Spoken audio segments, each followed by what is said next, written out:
Word was spreading through the neighborhood that Mama Sarah had inside information about the wedding of the century, and people were abandoning their morning routines to hear the tale. So what did she do? Asked Mama and Jerry, wiping her hands on her apron as she joined the circle of listeners. She went straight to her husband, Mama Sarah continued, her voice taking on the cadence of a biblical narrator.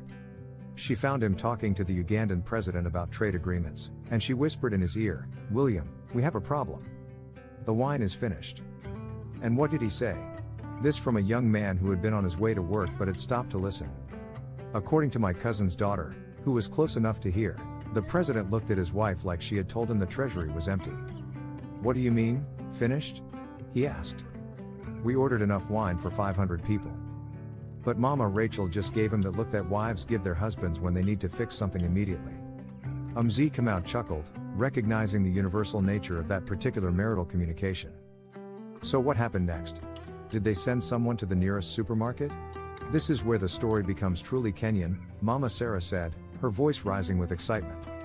"The president could have sent his security detail to buy more wine. He could have called in favors from his wealthy friends. He could have made it a state emergency and had wine airlifted from Nairobi. But instead, something beautiful happened." She paused, looking around at the expectant faces surrounding her. Word spread quietly among the guests that there was a shortage. And you know what happened?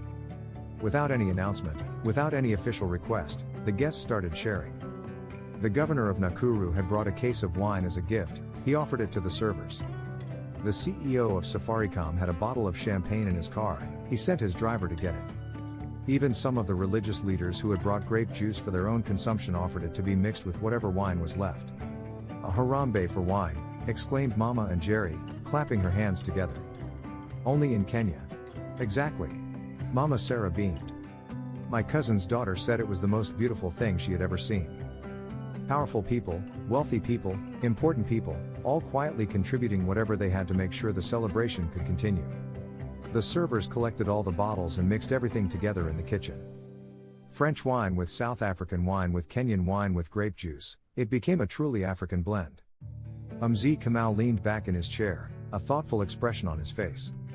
"You know, Mama Sarah, this reminds me not just of the wedding at Cana, but of something deeper.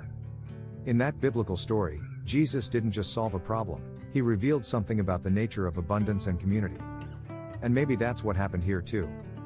"How do you mean, asked the young man who was now completely absorbed in the story.